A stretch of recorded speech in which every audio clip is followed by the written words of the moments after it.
present. Your presence is an honor for me, Dr. Tenzin. Thank you so much. And good afternoon to all the teachers, parents, students, and guests of the Ratana Sukha Dhamma School. And also I would like to wish you Happy Vesak. Happy Vesak. Happy Vesak. Haven't gone to sleep yet. I haven't gone to sleep, so never mind. So if you go to sleep, also the talk is beneficial. If you stay awake, also the talk is beneficial. So thank you very much for giving me the opportunity, Sister Vinita, and also teachers and staff of Sukha Dhamma School, and also our deep gratitude to Chief Reverend Reverend Dhamma Ratana for being so kind and benevolent and allowing us to grace the Vesak occasion by sharing the Dhamma. So today, Sister Vinita has asked me to speak about the light of wisdom and the power of compassion. Thank you so much. It's a very important subject. So before we start the Dhamma talk, we must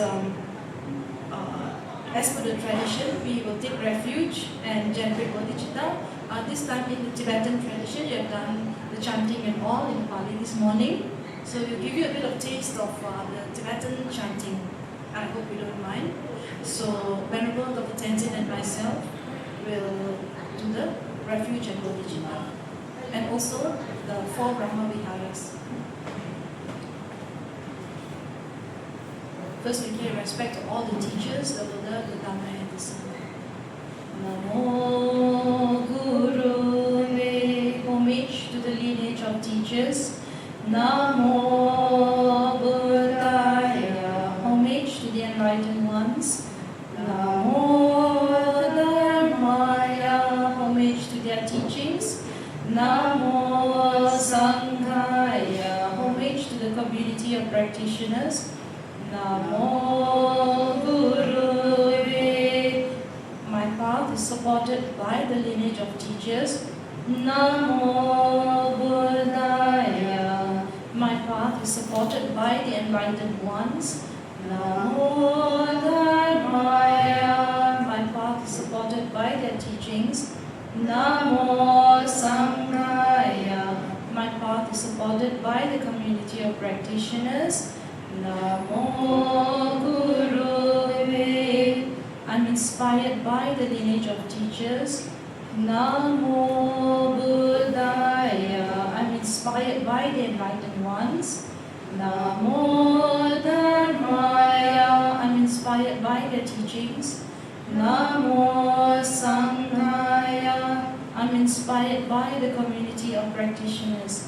Sangye Choedron Soki Chonala Jaisho Bardo Dani Jab Suchi Dagi Jisogi Peshe Nangi Drola Peche Sangi Druparsho Sangye Choedron Soki Chonala Jaisho Bardo Dani Jab Suchi Dagi Jisogi Peshe Nangi Drola Peche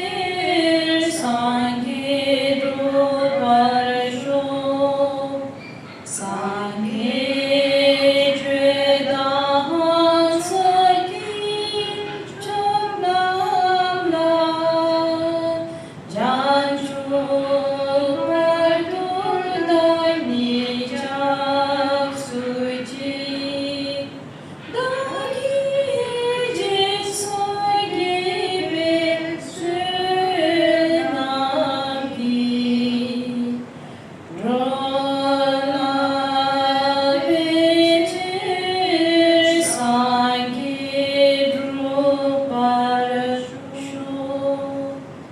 until the heart of enlightenment is reached, until my purified and perfect state, until I become fully awakened, I and all my kind mother sentient beings, as vast as the skies, go for refuge to our teachers, go for refuge to the Buddha, go for refuge to the Dharma, go for refuge to the Arya Sangha, from the merits accrued by practicing generosity, morality, patience, effort, meditation, and wisdom.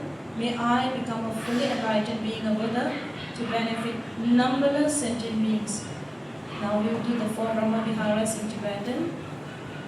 Simche tamche dewa dan debe judan devar juje. Simche tamche dunge dan dunge ki judan devar juje. Simche tamche dunge lepe dewa dan pa dan mi devar juje.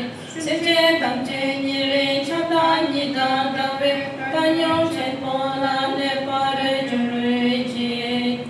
Simche tamche dewa dan debe judan devar juje. Simche tamche dunge agan dunge ki judan devar juje. Simche tamche dunge lepe dewa dapa dami devar juje.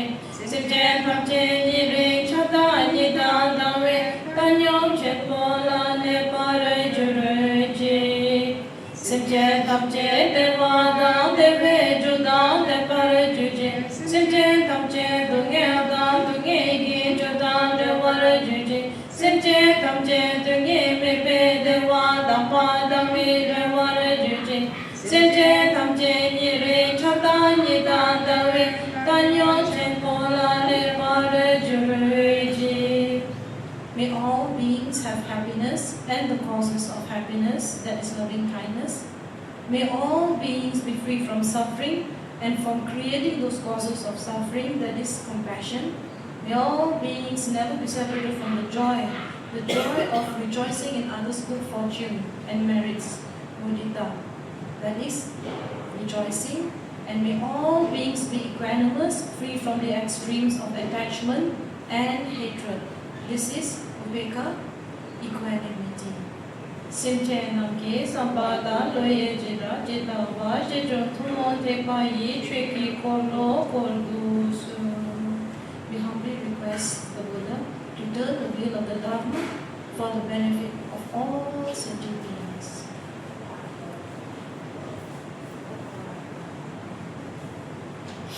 So now,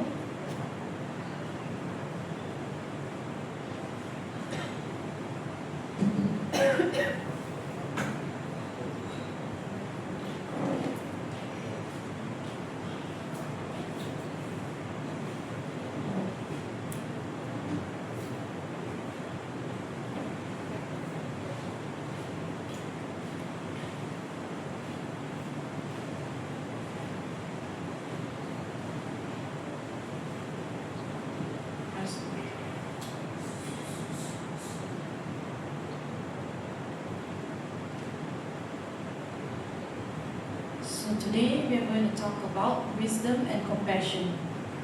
So this wisdom and compassion seems to be very common in the Buddhist tradition.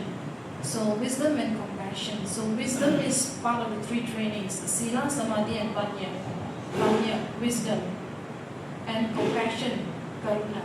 So we all know what wisdom is, we all know what compassion is, right? But to practice it and to realize it, this is where we have to do a lot of work. So in the Buddha Dhamma, the Buddha's teaching, everything in the Buddha Dhamma is experiential. There is nothing that should be left only at the level of the head, the intellect. So to translate from theory into practice is our job in this human body. So today we are celebrating Vesak Day. Vesak Day being the birth, enlightenment, and also the passing away into Mahaparinibbana of our beloved teacher, our great master, Shakyamuni Buddha, Siddhartha Gautama Buddha. So, the Buddha is free from samsara. So now I would like you all to think about what this really means. So the Buddha came into this world, his final birth as Siddhartha, as the prince. And at that time, he was still not enlightened, which means he has perfected almost all the paramis, and that was his last birth, coming from Tusita heaven and then being born in the Shakya clan in Kapilavastu. And today we say that it is Lumbini in Nepal. Correct? So he was born as a human. He did not get enlightened in the Deva realm. He was born many times before in many different births, as animals, as many different things. Yeah. So we know we have the hell realm, we have the hungry ghost realm, we have the animal realm, we have the human realm, we have the asura, the jealous gods realm, and we have the deva realm. So all these, we break it up, we have 31 planes of existence. And if we shorten it, we can say there are 6 different realms of existence. But they are all these realms of existence are within samsara. So what is samsara?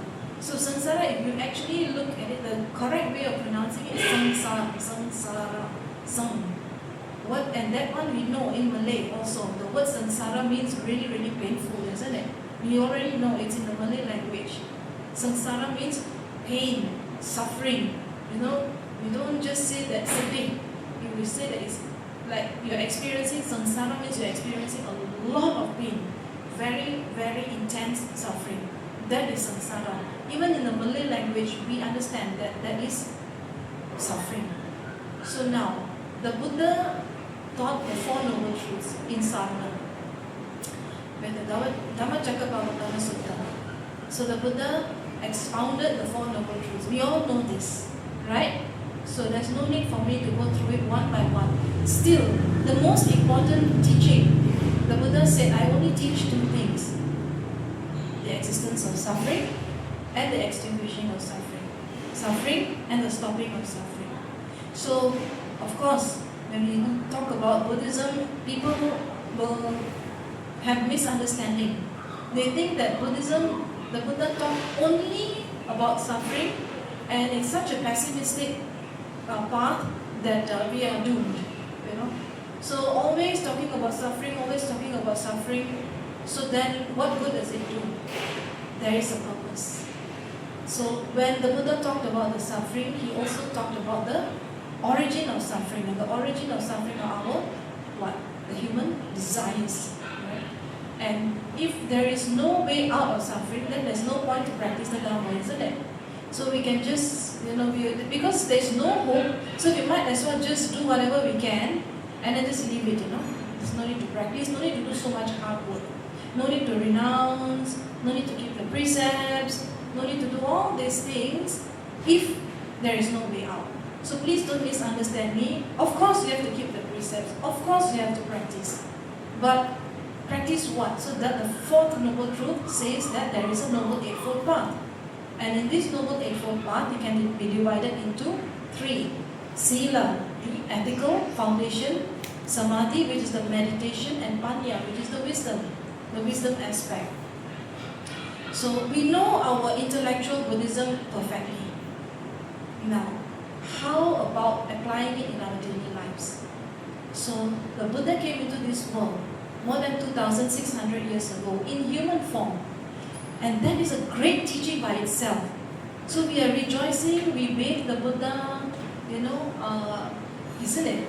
Yesterday also we did this wonderful, beautiful ceremony. Today also we have done, and we have this beautiful baby Buddha that we are bathing. It is a mark of respect. And we are not bathing a baby, deer or something. It's a baby human. And that is very significant. He was not born as a baby deva or something like that. He was a human being. And that is so important because all of us are sitting here and listening to the Dhamma, the ones that can be seen. There are also unseen beings here. But the ones that can be seen, the perfect human rebirth that you have now, all of us are human. So this is a cause for rejoicing. If you say your life is miserable, if you have no money, if you have no family, if you are all alone in this world, you still have your human body. that is the greatest teaching. The first teaching of the Buddha actually also, people will say, okay, but not the first teaching of the Buddha, but the first teaching by Siddhartha also. When he came into this world itself, before he even became the Buddha, he said that this, I am the light of the world, right? And this is my final birth. So why come into the human body? Why cannot go into any other body? So here the teaching is that the precious human rebirth, the Buddha Siddhartha came into this world using the human body, because the human realm has got a mixture of suffering and comfort, pain and pleasure. You know, some experience more pain, some experience more pleasure, but we have both. If you are born in the Deva realm, you experience only pleasure. If you are born in the Asura realm, you will experience some amount of pleasure, but a lot of jealousy and fighting. If you are born in the animal realm, most probably you will experience a lot of suffering. What kind of suffering? Getting eaten by other beings, and then the human beings are the worst. The human beings will come into farms and catch them and kill them. You know, so we've got so much of, you know, and we are slaughtering them, and then, you know, every living, our entire existence is based on the suffering of animals. The clothes that we wear, the shoes that we wear, the bags that we have, everything, our car seats, everything, right? So if you really look deeply, it's coming from the suffering of an animal. Big, small, doesn't matter, but even in our bodies we have bacteria and all this also, when we eat antibiotics and all this get killed anyway. Yeah? So there's a lot of suffering in the animal realm. And then the peta, or we say preta in Sanskrit. The peta are the hungry ghosts, right? So the hungry ghosts, as their name suggests, there's too much hunger, too much thirst, but no food to eat. The stomach's as big as what? Sorry? Stomach's as grey as the mountain, and the throat is as tiny as a needle. Too much hunger, but no food, no drink. And then in the end, it's perpetual suffering.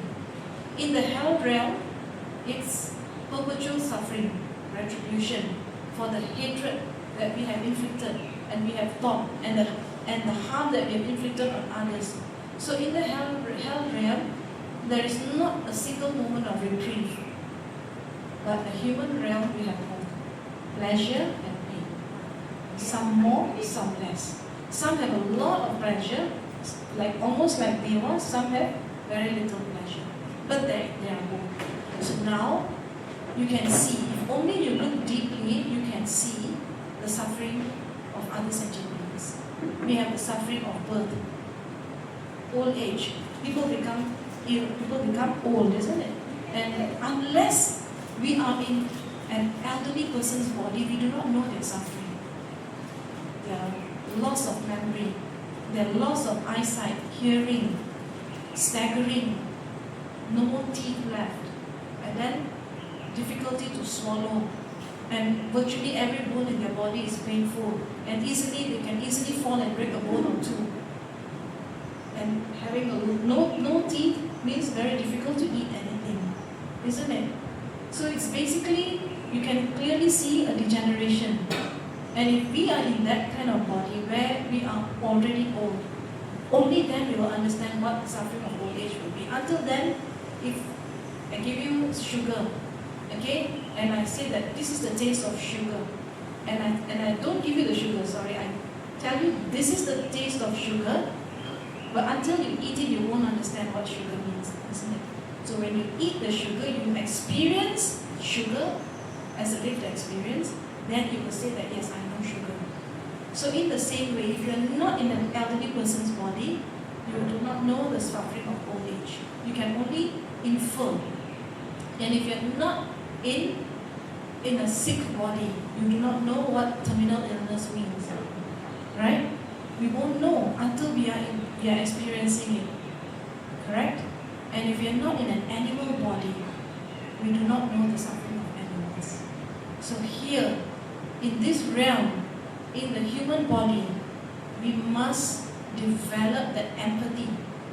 Empathy meaning, that means we, at least if we do not know fully, we can still imagine ourselves as an animal being beaten, being coming very close to death in the butcher line, and struggling to understand why I'm going to be killed, why the world is so cruel, and then when I'm being killed, nowhere to go, I want to run, somebody save me, no one is there to save.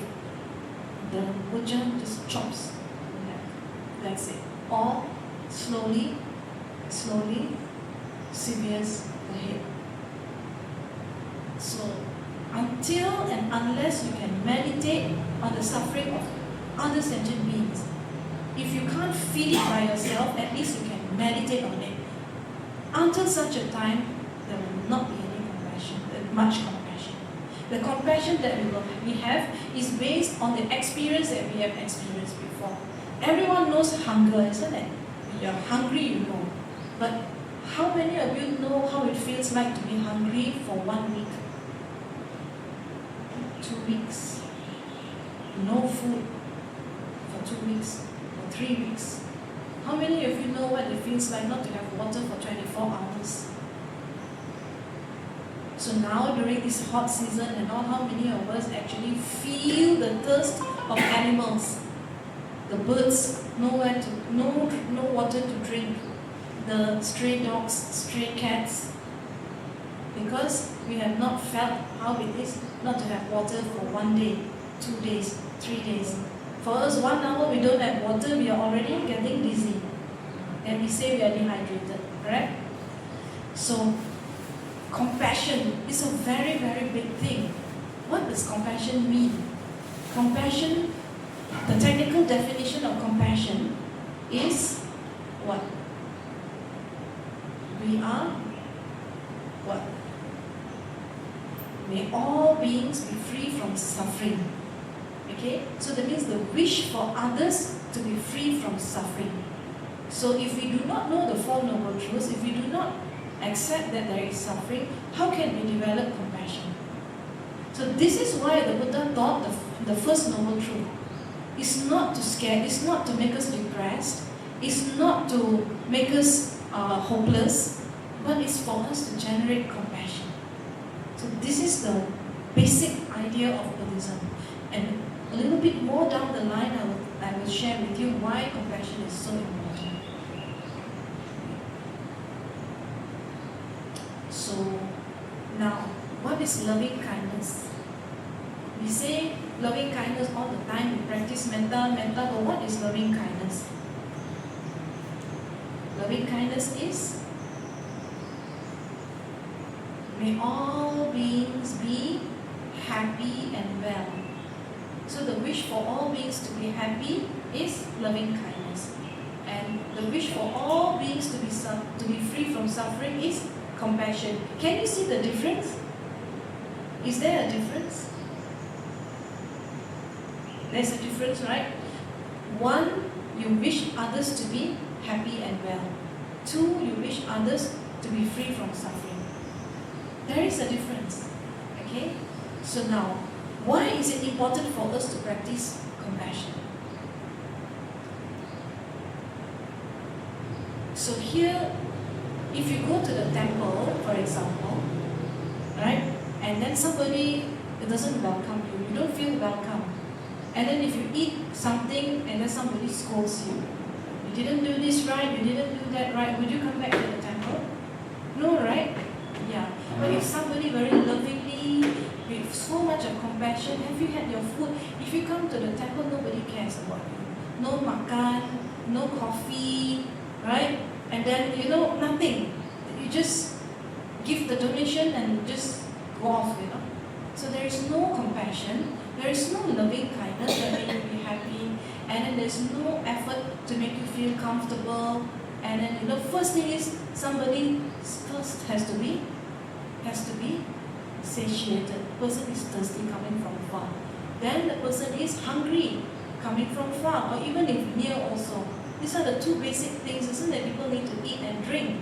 And if you have that amount of compassion, right, for the person to be free from the suffering of thirst and hunger, then we give this wonderful makan that you have here in Sukadhamma school, isn't it?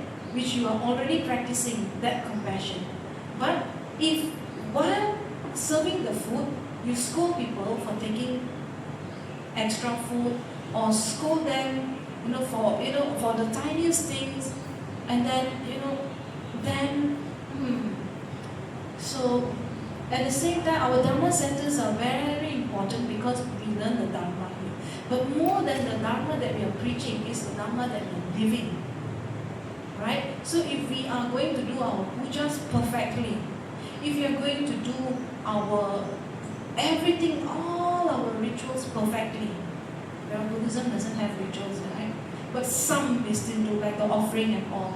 So these are very healthy ways of saying gratitude to the Buddha. These are not mere rites and rituals.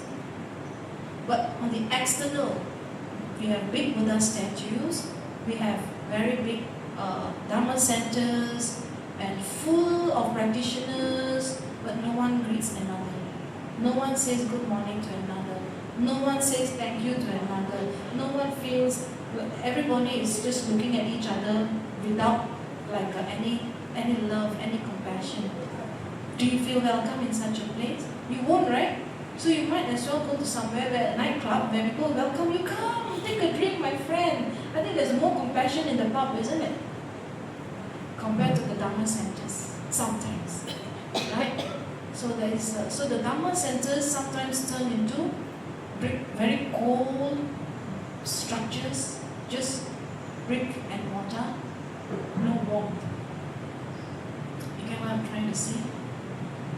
So that is the whole problem of our lack of compassion, I would say. So you know what? Compassion and love are not mere emotions, So these are the qualities that we must sorry? Yes, we must cultivate. So from the Mahayana perspective, we already have that innate compassion in us already. We just need to make it shine through. Right? So now, let me talk to you about the Buddha's life. How compassionate our teacher was. And then you compare that to how compassionate we are. So then you can see the difference. Okay? So like I said, once you know that how other beings are suffering, so then you will start to develop some compassion. So in order to develop compassion, there has to be empathy. So the Buddha did not look away from suffering. He looked so deeply at sentient beings, at phenomena, every living being, the insect, So he told us, he had so much compassion that he made the first precept, he told us not to kill.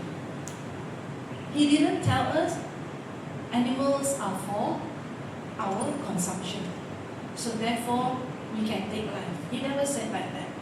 The Buddha strictly said, thou shalt not to say thou shalt not kill, but you will train our minds, we undertake the training not to take away anybody's life.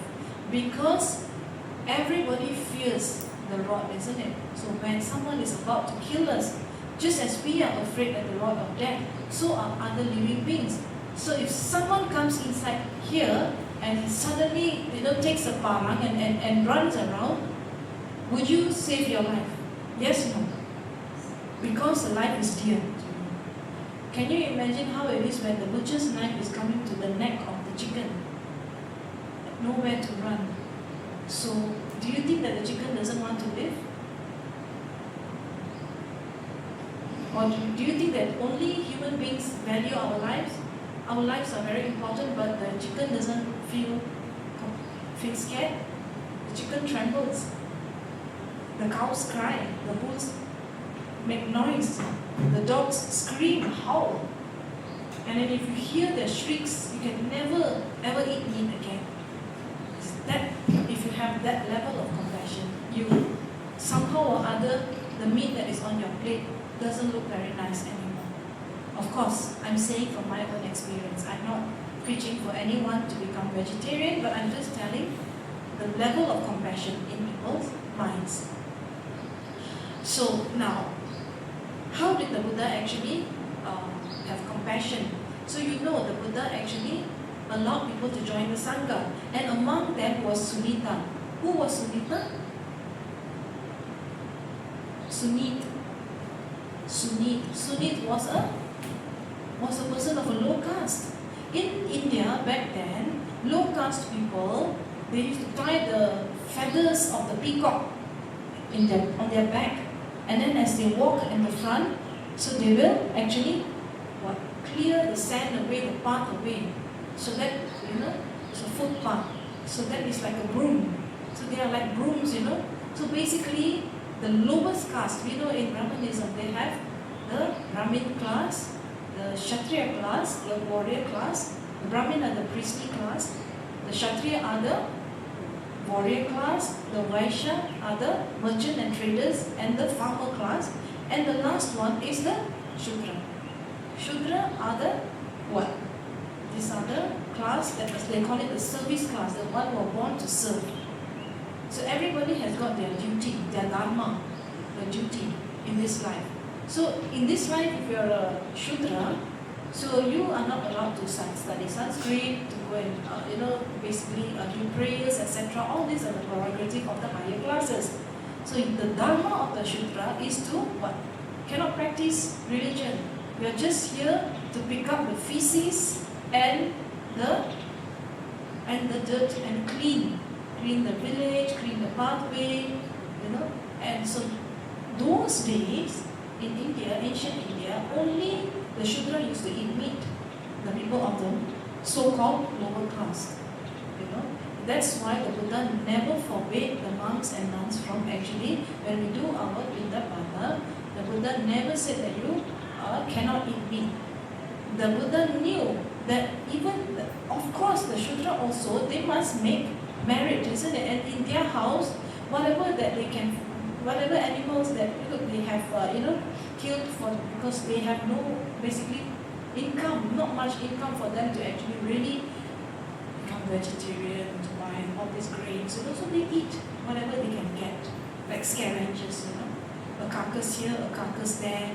So they will take and then they will eat, and then they will cook that, and then when the monk comes in front of their house, and then they say, Namo Bhagavate Vikshante. So that time, the people will come out and then they will put the food in the bowl of the Sangha. Right? So at that time, can the Sangha look and say, you got meat, I don't want to take meat. So Devadatta tried to split the Sangha by saying that the Sangha is, doing wrong. The Sangha should be vegetarian. So now, the Buddha doesn't have much compassion for the animals. So therefore, if you all follow me as the leader of the Sangha, so I will ensure that vegetarianism is a precept that all the monks must follow. Strictly vegetarian. Here, I'm talking to you about a different kind of compassion. The Buddha obviously had compassion for animals, but the Buddha also had compassion for those who have nothing else to offer to the Buddha when the Buddha and his Sangha come to the front door. They offer whatever. And at that time, are we going to be picky and say, no, you're a sinner, you have given us this food, which is animal, so we cannot eat. No. Whatever the food, even the stale food, the one that caused the dysentery in the Buddha, little bit poisoned food also, I think. The last food given by Chuda, right? Which is the mushroom. And that too became a cause for the Buddha's parinirvana. Buddha accepted. He knew, but he did not allow the other monks to eat. He ate it, and then he said, okay, thank you very much. He told the Sangha never to blame Chuda, because the first meal after the Buddha becomes a Buddha, just before someone becomes a Buddha, and the last meal, right, are two extremely meritorious meals. The first meal was given just before enlightenment by Sujata, the milk rice. And then the final one given by Judah, right? So here can you see the compassion of the Buddha? So the Buddha was very practical. How did this compassion, if you just have compassion without wisdom, make this blanket rule, okay, nobody can eat meat. All the Sangha cannot eat meat. Okay, then you become so arrogant, so smug, and then you will say that we are pure because we are vegetarian, you are impure, and then we create another duality in our minds. And then we dictate it upon others. You get what I mean? So Buddha and the Sangha went to do the alms rounds. Whatever that came into the begging bowl, accept, out of compassion. Right? Now, how do you know how much compassion to have? Of course, with the compassion you need to have wisdom. So if we just have compassion, it's like the bird. It's like if bird has only one wing, can the bird fly?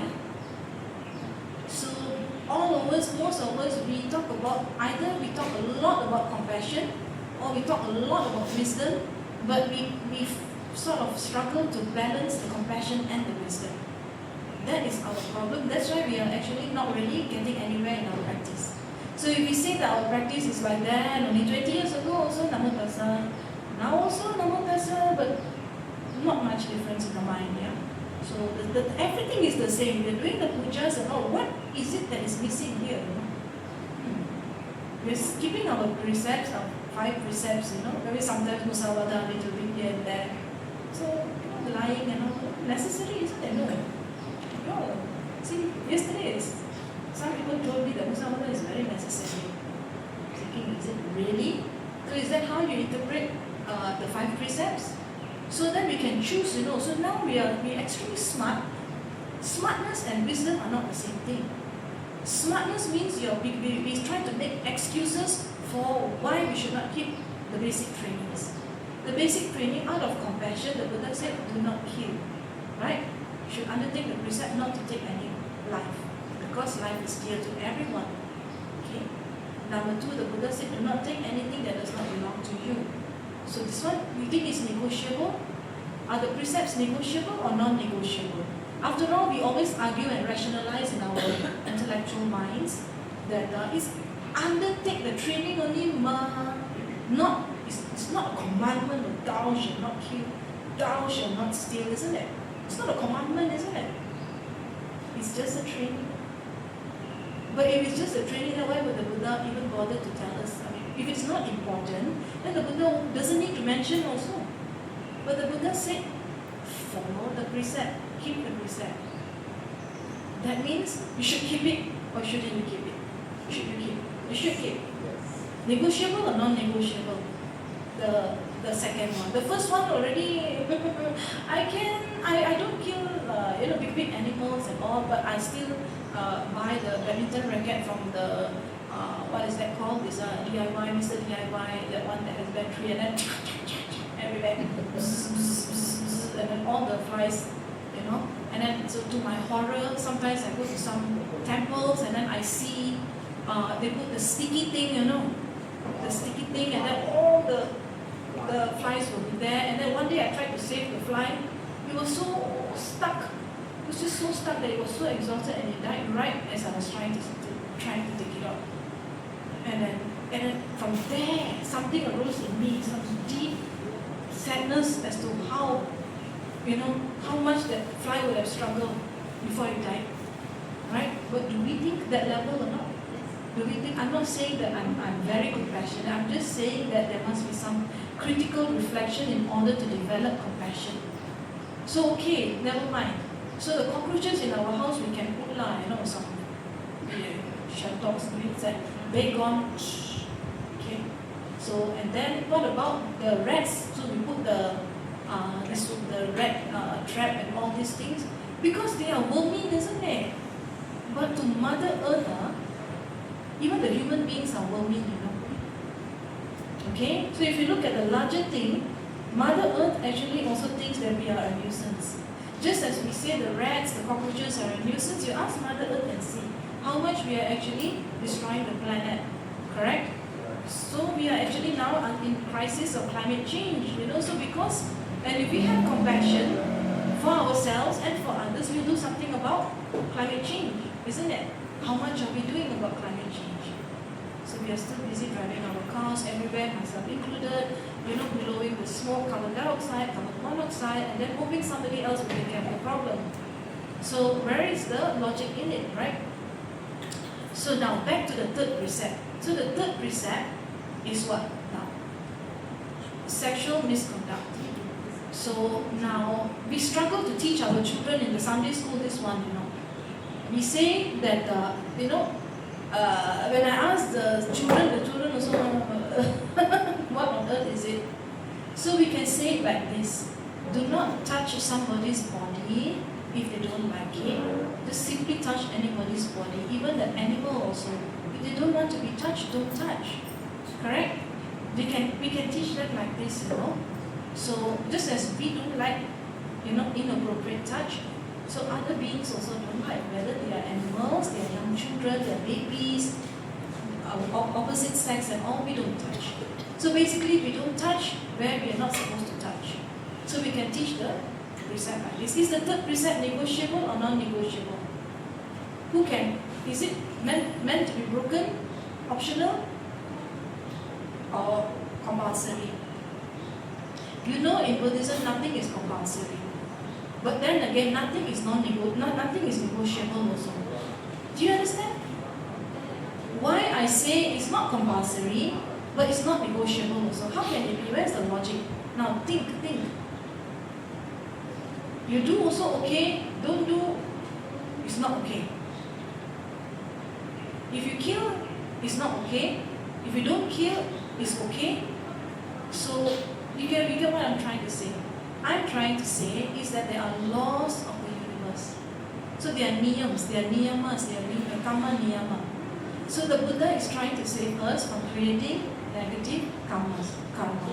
So according to the niyams, the niyama, the karma niyama, the rule, the law of karma, you take away somebody's life, you're creating the causes and conditions for our own lives to be taken away.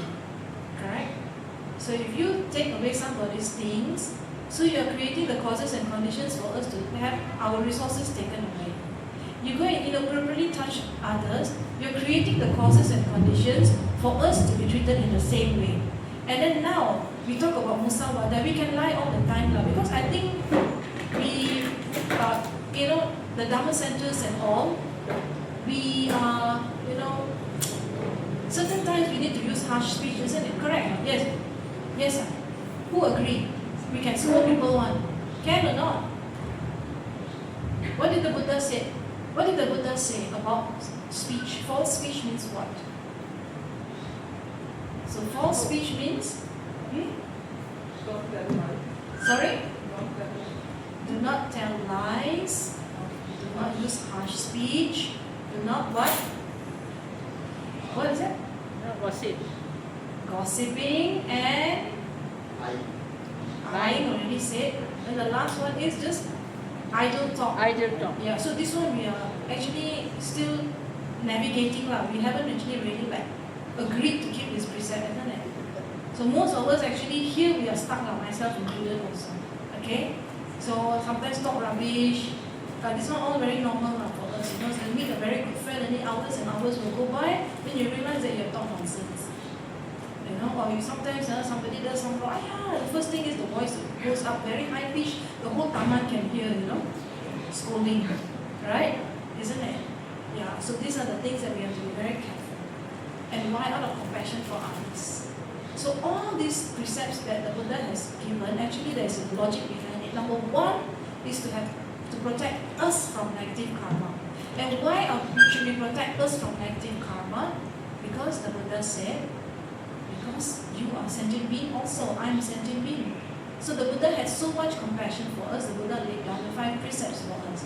And the 5th precept is to refrain from intoxicants, taking intoxicants. So that means anything that is addictive and that can cloud our body and cloud our minds and destroy our bodies, we don't partake in it, we don't indulge in it. What is it? Alcohol, drugs, smoking, yeah, Facebook, Insta, TikTok, maybe that one negotiable. Yeah. So you see, when it becomes problematic is when you start becoming addicted to it. Right? Some people say I'm just a social drinker, so I know how to take care of myself.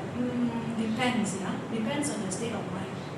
So if you have, a lot of time and a lot of free-flowing alcohol, you might not be a social drinker anymore. You can actually start indulging in it. So now all these precepts are meant to protect us from creating negative karma. So why? Because the Buddha had compassion for us. And it's also to protect others from us. So when we are keeping the 5 precepts, we are practicing what? We are practicing compassion. So it's not about just saving the cats on the streets and giving the water and this and that. That is very important, yes. But if you don't keep your precept, then you are not practicing compassion. So at the basic level, the ethical level itself, the sila level, the precept keeping is compassion. So it's, we always have very lofty images of compassion going into where famine is, people have no food at all. So our compassion only arises when people are almost at the brink of death. But our compassion doesn't arise when we are telling lies, when we are stealing from somebody. Nice mango lah, it's coming to my side of the house, but it belongs to my neighbor, the trunk is, and the root are in the neighbor's house, but the mangoes incidentally are actually in my house. So okay lah, I take lah. Can take or cannot take? According to the precept. Actually cannot. Yes, because the precept is cannot take things that are not given to us. Right? So if you can live with this understanding of the 5 precepts as being what? Protective mechanism, a compassion first and foremost from the Buddha for us, then your relationship with the precept will change. Then it doesn't become a burden anymore. Then it becomes love. It becomes a power. Then we should really look at it with the lens of wisdom. Then that's how, when the compassion develops together with wisdom, then what? You can see your practice becoming better and better, deeper and deeper. Okay? So now some people think that compassion means I must donate all my money for a charitable cause until I myself have to seek charity. Is that wisdom?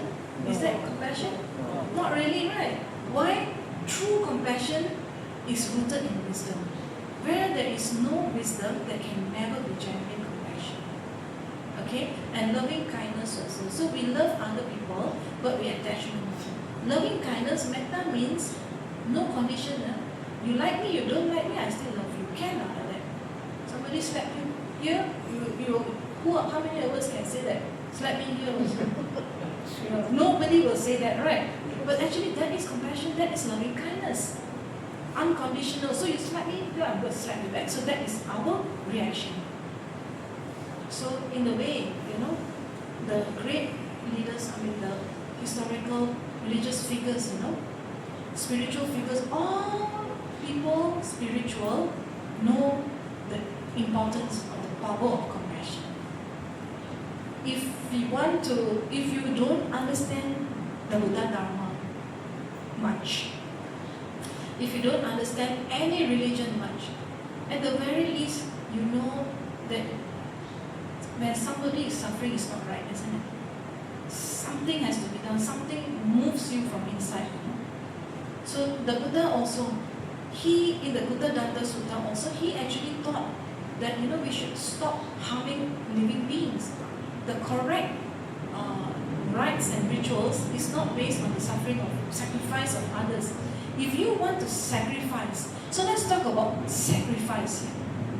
Sacrifice meaning you sacrifice your comfort, you sacrifice your ego, you sacrifice your sense of self.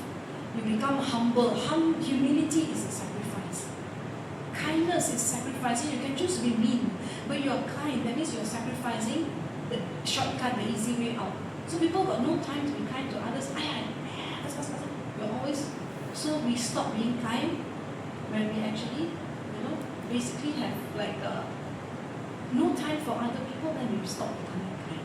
So we must understand that the kindness and the compassion are very important prerequisites for our Dhamma practice. Otherwise, why the Buddha wants to teach us? The Buddha doesn't need to teach. But one of the most important things that the Buddha taught, the 4 Brahma Viharas. Correct? So, the Buddha's decision to teach is also based on compassion. Now imagine a world where there is no Dhamma. So you can go around guessing, you play a guessing game as to which teaching, you have to figure out, you have to do so much of hard work to figure out the law of karma, you've got to do so much of hard work to figure out what? To figure out the Noble Eightfold Path. You've got to do so much of hard work to figure out what?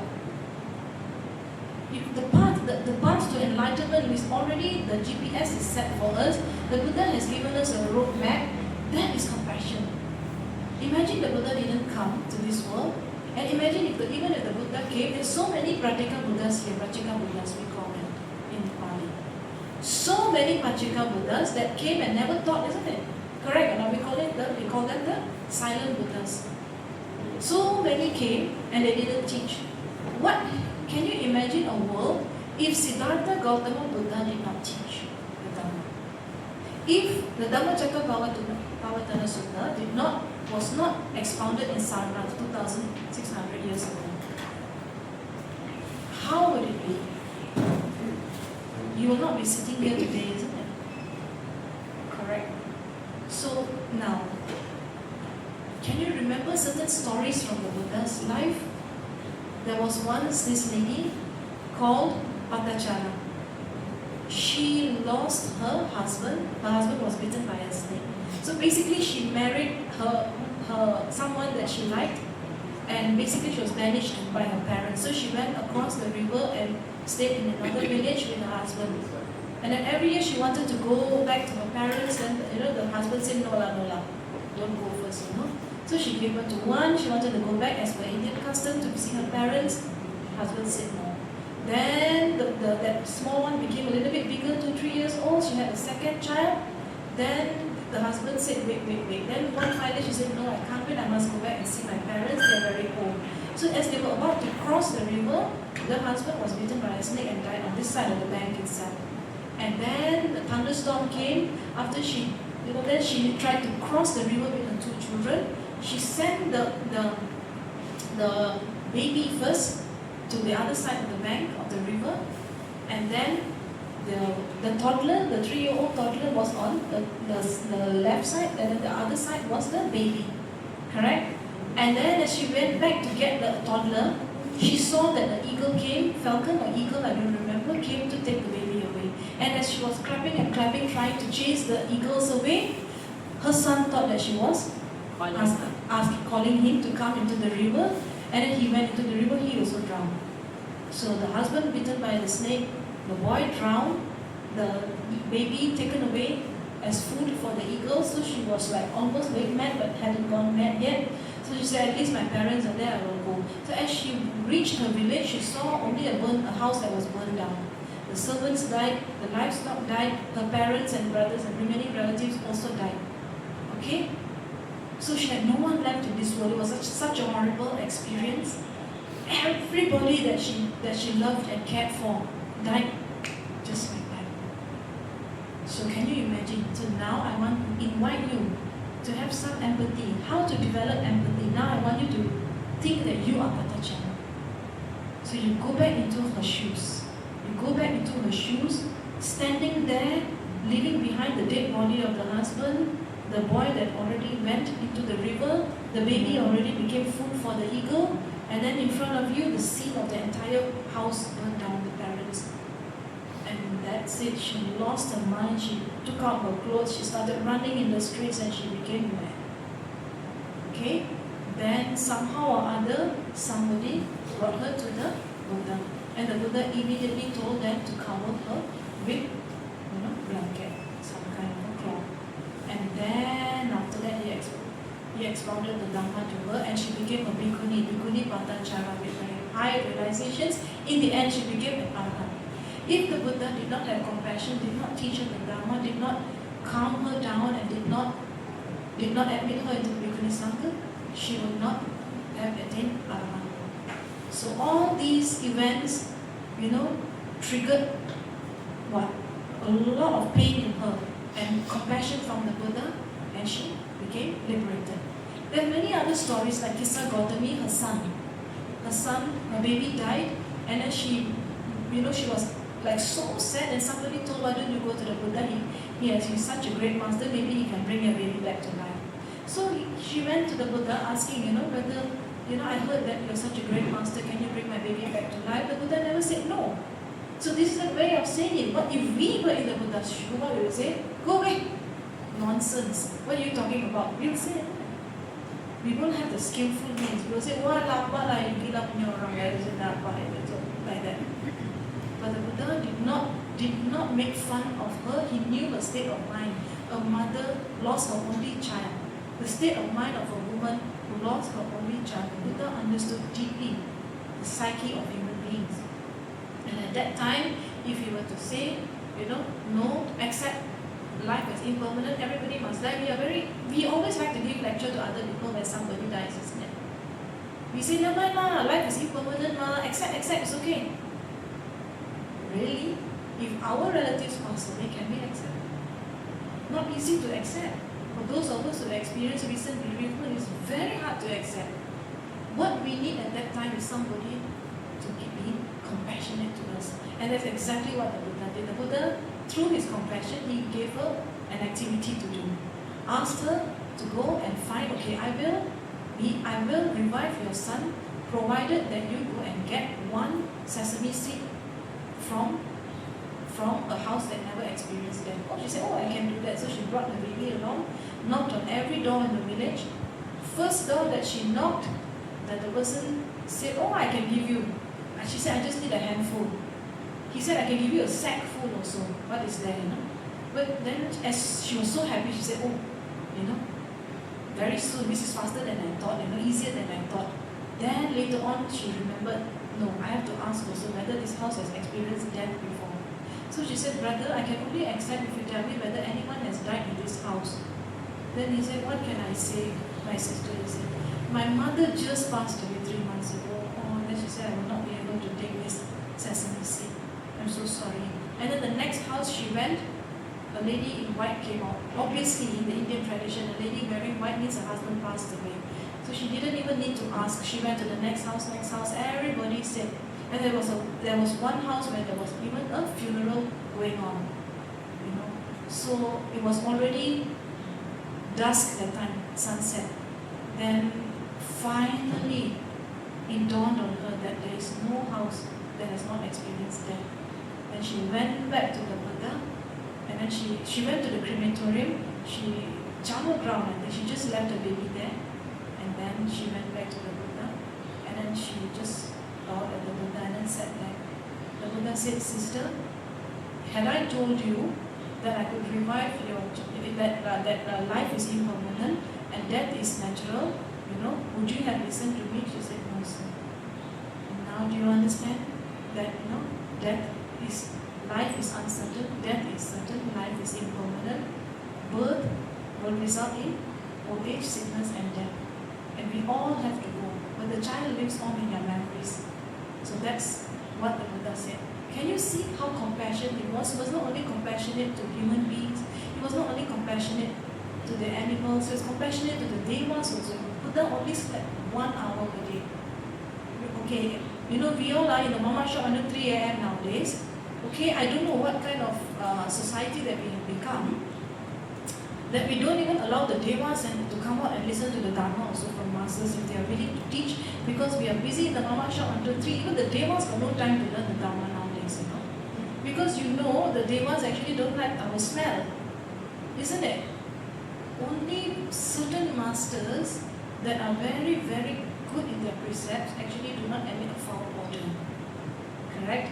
And these are the ones that the devas will come. And the Buddha, at night, he gave teachings in early morning to the So you could see his kuti being lighted up, with the devas or the orbs and so beautiful light. And then everybody else was sleeping, and then the devas come and take the teaching. So now the Buddha had so much compassion. He said, okay, don't come now. Now my sleeping time is time for my bedtime, 10 p.m. So I'll get up at 4, so buzz off, so I have no time for you. The Buddha never said he had no time for anyone. So and then the Buddha walked barefoot throughout the Gangetic plain in northern India, barefoot for 45 years until he reached 80 years old. We all 51, I'm 51 already, starting to feel like I need about 20 hours of sleep a day, So lazy, getting fatter also. And then when I think of the Buddha walking barefoot, and then teaching endlessly, and then eating just a muck of gruel, sometimes God knows what also, maybe rats also, we don't know what people are feeding the Buddha, eating and then becoming sick, we don't know. Correct? So much of sacrifices the Buddha made to teach the Dhamma. Now what is the point? If the Buddha had no compassion, compassion means what? The definition of compassion is we all beings be free from suffering and the causes of suffering. So here, in normal understanding, we think that compassion means just to be free from suffering. I give you a little bit of water, your thirst is gone, then your suffering is gone. Buddha said, no. I will not just be content to see beings, beings cannot just be free from suffering just like that. That is just temporary.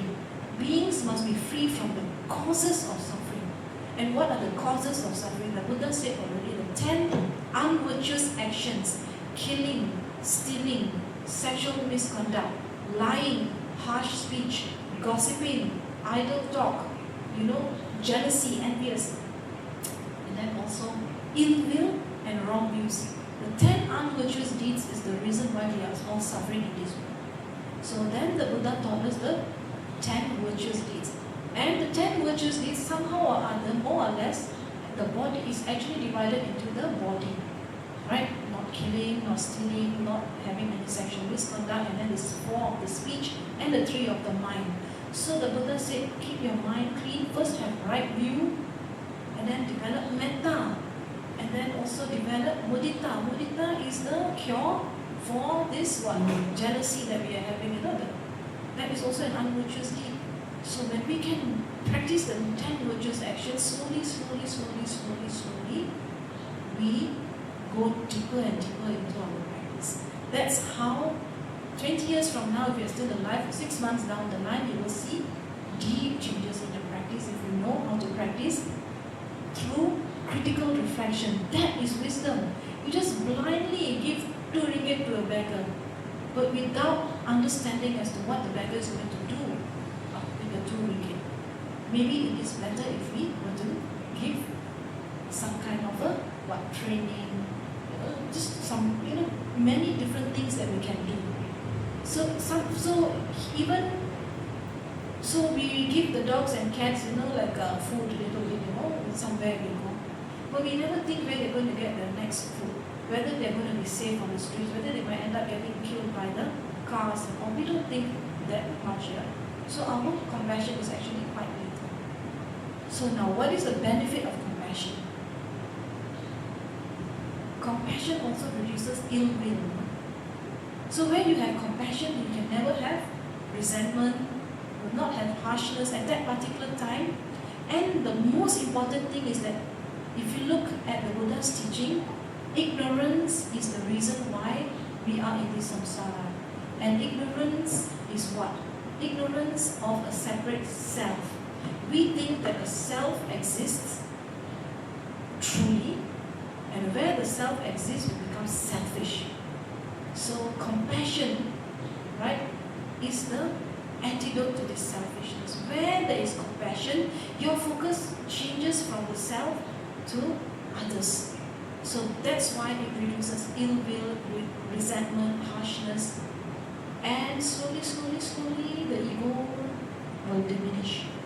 And when the sense of self diminishes, avijja is gone. When avijja goes, lobha also goes, and dosa also goes. Okay? Avijja, the moha. Moha, what is moha? Can you please tell me what are we delusional about? The greatest moha, the correct understanding of moha, moha means that we are deluded, that we think that we have a separate self without understanding ananda. So when we have a little bit of wisdom as to how we really are in this world, when we have a wisdom, one fine day if we treat animals very cruelly, if we don't have the foresight that is a law of karma, hello, there is rebirth also.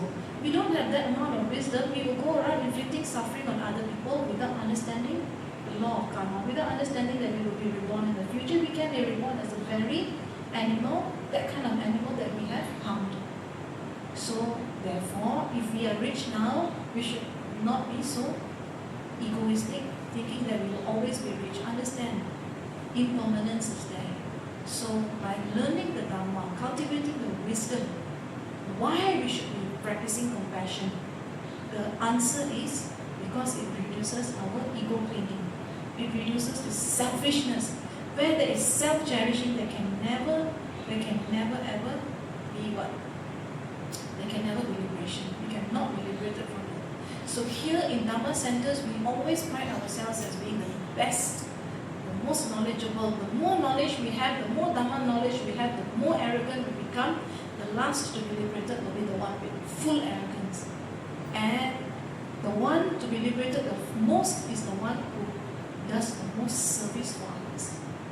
The one who serves others without thinking that I am giving others, I am serving you. You just serve because you have empathy, you have love, unconditional love without asking anything back in return, and you just want the other being to be happy. And for you, that's enough. That cat finally got some food saved from a car accident. So this is like, so compassion doesn't mean that you become a doormat, okay? Where there is wisdom, you can never be a doormat. Some people say, I have compassion, so much compassion, but people use me all the time. That means you don't have wisdom. Compassion, sometimes you have to say no, right? And compassion requires you to be brave to speak the truth. So, parents stopping a child from iPad, 5 more minutes. Parents stopping a child from iPad, is that compassion or is that cruelty? Compassion. Yes. So a teacher correcting a student firmly, hey, better don't do this, it's for your own good. Is that compassion or is that, just being mean? Compassion. Yes. If your intention is good, it's compassion. So what is the difference between cruelty and compassion in certain ways? Some people say, especially the English proverb, sometimes you need to be cruel to be kind. It's not a very good way of saying it, that's a scary way. But the cruelty, the children see the cruelty in their parents actually. If the parents have good intention for the benefit of the child, it can never be cruelty. Yeah. So that is the thing. So now I think that I have gone way past the time. So maybe we will do some meditation.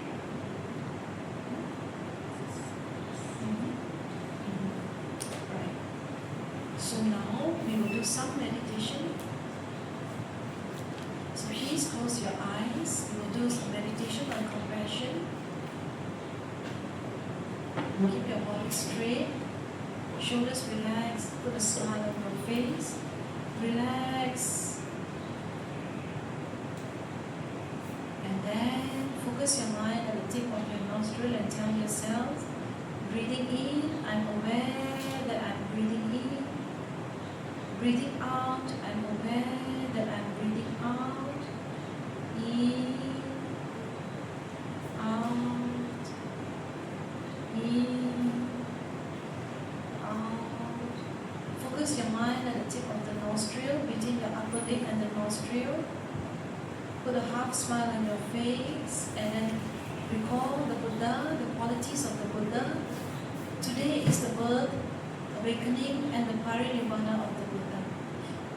So I would like you to picture the Buddha in your mind's eye and at the same time focus on the breathing in, tell yourselves, breathing in, I know I'm breathing in. Breathing out, I know I'm breathing out. In, out, in, out. So now, I would like you to picturize, the Buddha.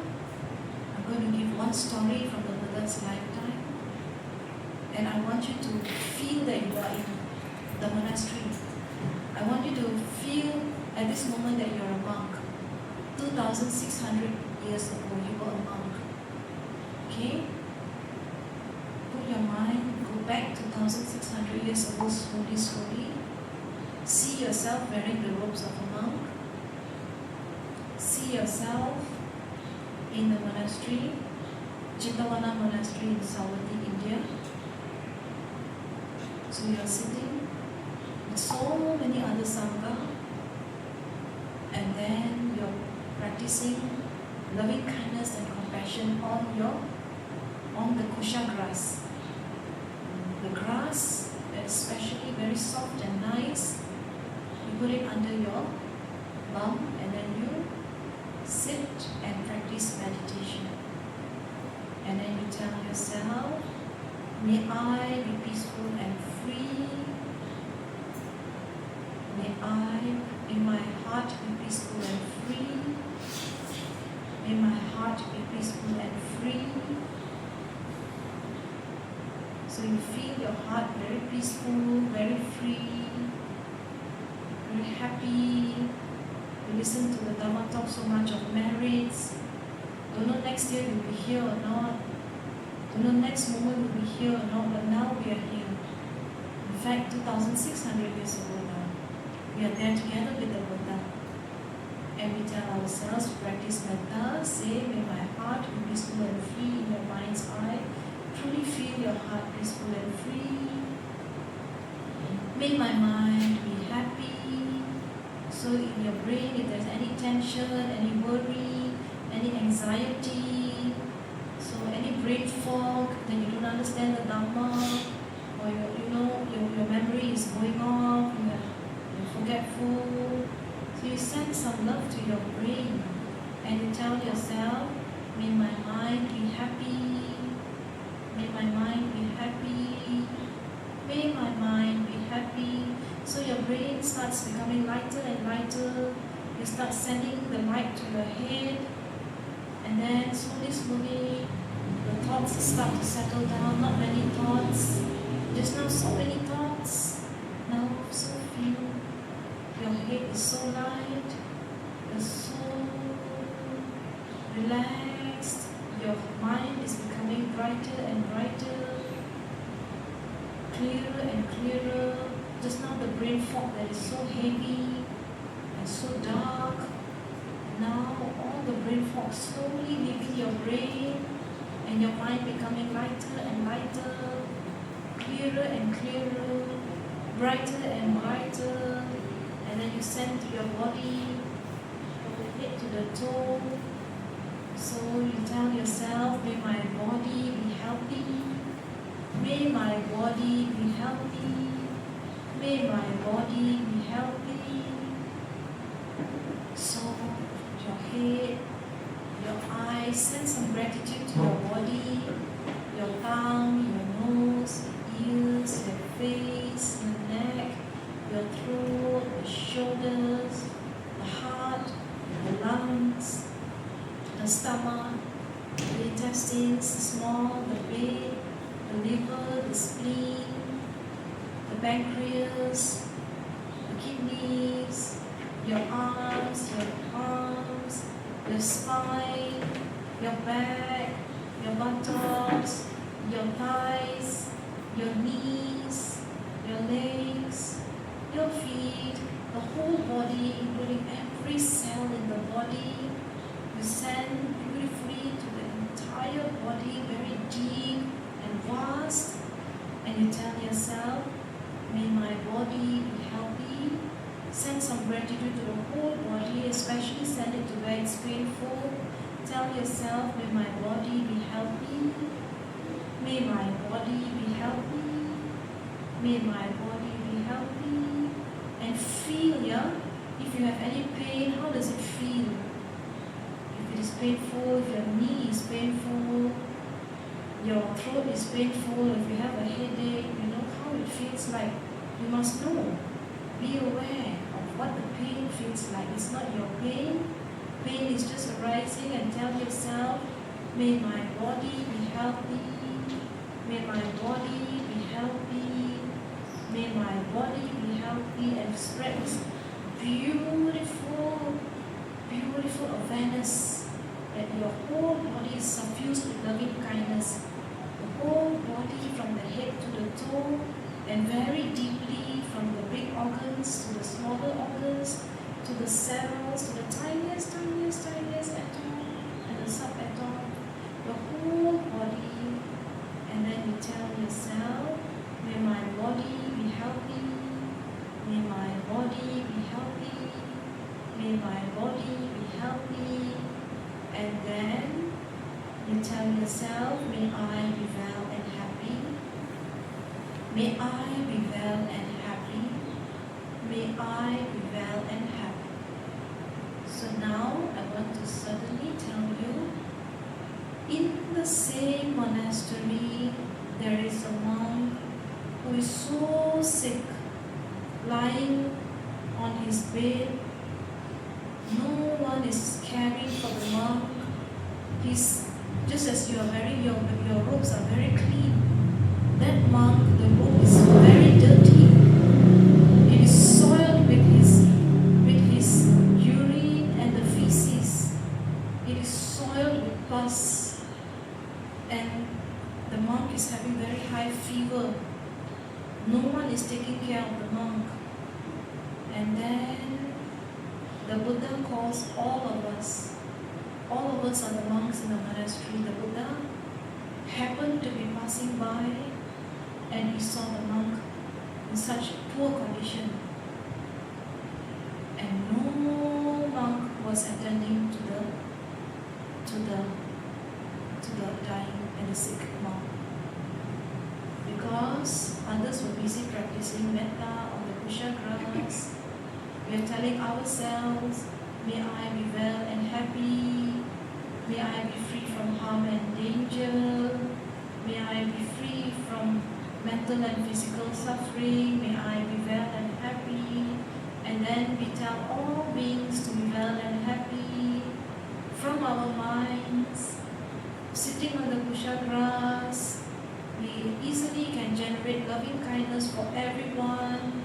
We feel very good. All beings are very happy. We send this loving kindness to all beings of the 31 planes of existence. In the utopia, all beings are happy. In our minds, the loving kindness, all beings are happy. But in our monastery, there is a sick and dying monk that nobody took care. And the Buddha quietly asked the monks. He didn't scold anyone. He told the monks, please bring a set of blue robes. Please bring a tub of warm water in the tub. Please bring clean cloth. Please bring some medicine. In the warm water, the Buddha, he took out the robes of the monk that was lying in this very dirty robes. He took it out, he put it aside, and then he took the water, the cloth, he dipped the cloth in the water, medicated water, and then he wiped the body of the monk who is so sick. The pus, the smell is terrible. That's why the monks didn't dare to go near. All had loving kindness from the mind on the kushagras, seated in the meditation posture, giving love to all beings except the monk, their own sangha. They forgot. So now the Buddha came to teach through service what compassion really means. So the Buddha slowly and so lovingly and compassionately, his sangha, his monk, he wiped the monk clean for the first time in weeks, took out so much of dirt, pus, The smell became lesser and lesser. The monk started feeling more and more comfortable. Then the Buddha gave a little bit new clothing and then spoke softly, "How are you? Oh my dear Bhikkhu, friend Bhikkhu, how are you feeling now?" And then brought him upwards, fed him water, fed him some porridge, and then sat down with him day and night, next treating him personally with his own hands. The Buddha showed all the monks that I am the world's enlightened one. People call me Buddha, I'm awakened. I am the one who started the Sangha. The Buddha didn't see any difference between the Buddha and his bhikkhu. The Buddha didn't see any difference between him and all the animals that he helped to save from animal sacrifice. The Buddha did not see any difference between him and Patachara. The Buddha didn't see any difference between him and 𝐾𝐸. The Buddha did not see any difference between him and Suni, the Shudra monk. He admitted into the Bhikkhu Sangha. My story didn't finish. So he admitted the Suni, the Shudra, into the Bhikkhu Sangha. So the Shudras not allowed to study Sanskrit, not allowed to go to school, not allowed to meditate, not allowed to perform any religious function. And he admitted him into the Bhikkhu Sangha, together, staying together with all the Brahman boys who also became bhikshus. So this is a breakthrough. The Buddha's compassion transcends caste, creed, gender, species, disease, sickness. The Buddha's compassion transcends the whole, even the planet, to other planets, from the tiniest seen and unseen beings. So the Buddha said, and that day he didn't speak much, except one line. The Buddha said, "Those who serve others serve me." That is the most powerful compassion teaching the Buddha ever gave, in my opinion. So now, practicing loving kindness on our cushion is not enough. Talking about compassion, paying mere lip service to compassion is not enough. I want you to feel your hands touching the cloth. I want you to feel your hands touching the blisters of the monk, the pus. I want you to smell the pus, the smell of the pus. I want you to be able to feel how it is like to take care of the sick, not sleeping, not eating, and serving the sick, making the sick comfortable to save the life of the bhikkhu. Or at least make the final days less miserable and comfortable so that the mind of the bhikkhu can pass away in peace. This is Karuna. This is compassion. So the Buddha we honor today, brothers and sisters, venerables, all of us. The Buddha was a great being. He did not just tell us what to do. He did not say, "I'm enlightened now, I don't need to practice compassion."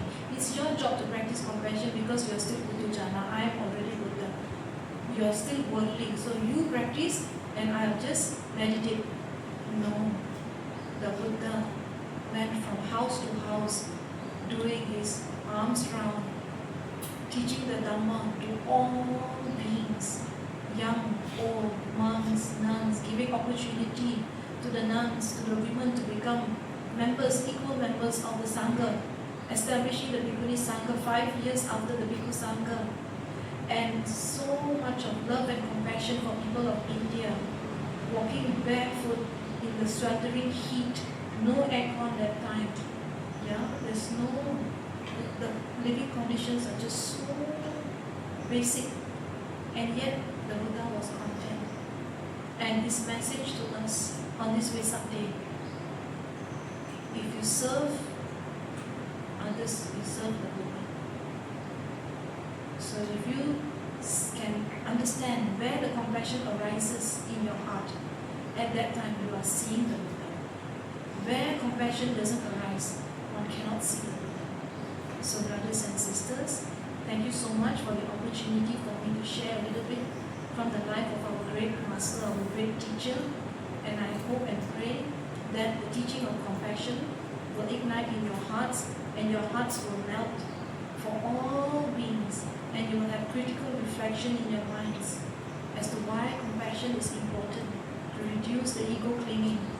Compassion is important because all beings want to be happy. So may all beings be happy, be free from fear, be free from mental and physical suffering. May all beings be happy. May all beings be happy. May all beings be happy. Sabbe sattva bhavantu sukhina.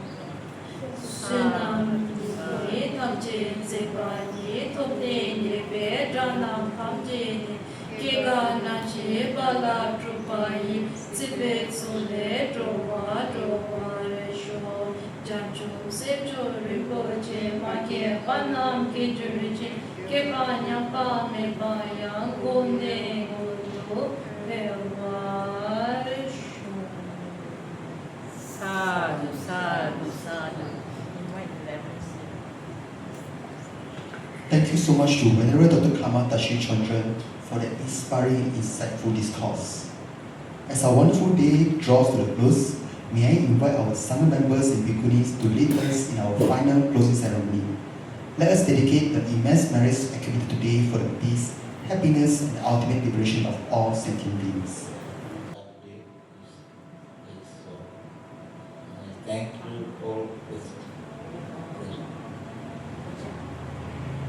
Sabbi Buddha Balapatta Pacceka Nciang Balang Arahantang Jatiyena Rattam Vandang Satyasu Bhavatu Sabba Mangalam Rattam Sabba Devata Sabba Buddha Bhavina Sada Sukti Bhavantuti Bhavatu Sabba Mangalam Rattam Sabba Devata Sabba Dhamma Bhavina Sada Sukti Bhavantuti Bhavatu Sabba Mangalam Rakkantu Sabba Devata Sabba Sangha Bhavina Sada Sukti Bhavantuti Abhivadana Silissa Nityam Vadapatai Tattaro Dhamma Vajanti Ayuvan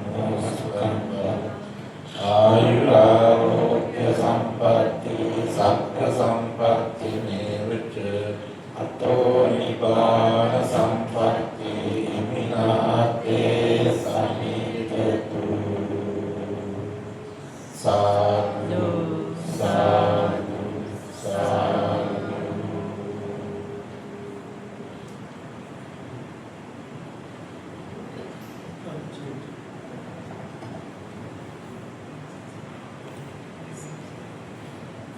Yang kinciritam nidavaguranva sakyesu ayam vatanam panitam nano samannatti tathagatena idampi buddhe vatanam panitam etena satyena suvaktyoto yang kinciritam nidavaguranva sakyesu ayam vatanam panitam nano samannatti tathagatena idampi buddhe ratanam panitam etena satyena suvatti hotu yang kinci vittang nidavahulam va satyesu ayam ratanam panitam namo samannatti tathagatena idampi buddhe ratanam panitam etena satyena suvatti hotu yang kinci vittang nidavahulam va sakyesu ayam ratanam panitam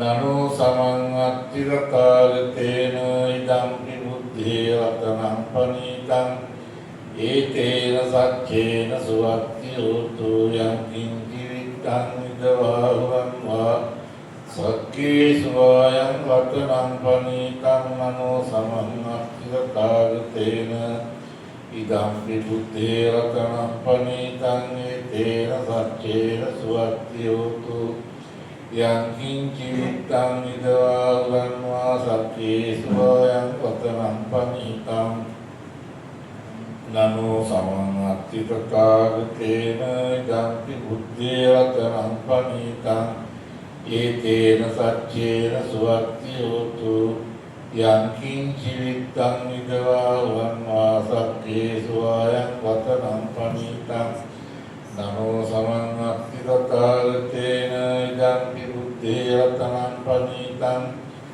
ඒතේන සච්චේන සුවත්ති හෝතු යං කිංචි විත්තං විදවා සත්‍යේසු ආයං වතනං පනිතං නමෝ සමං අත්ථි තථාගතේන ඉදම්පි බුද්ධේ රතනං පනිතං ඒතේන සච්චේන සුවත්ති හෝතු යං කිංචි විත්තං විදවා සත්‍යේසු ආයං වතනං පනිතං නමෝ සමං අත්ථි තථාගතේන ඉදම්පි බුද්ධේ රතනං පනිතං ඒතේන සච්චේන සුවත්ති හෝතු සාදු සාදු සාදු.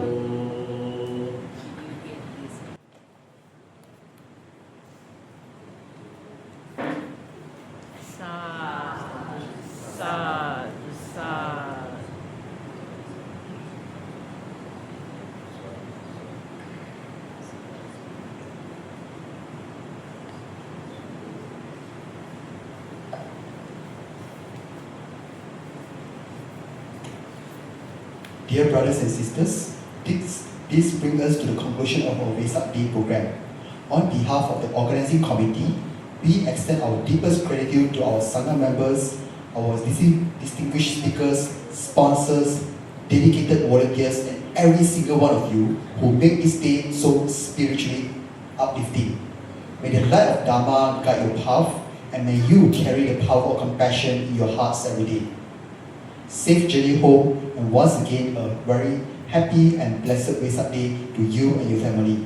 Sabbe Santa Bhavatu Sukhi Tata. May all beings be well and happy. Sadhu, sadhu, sadhu.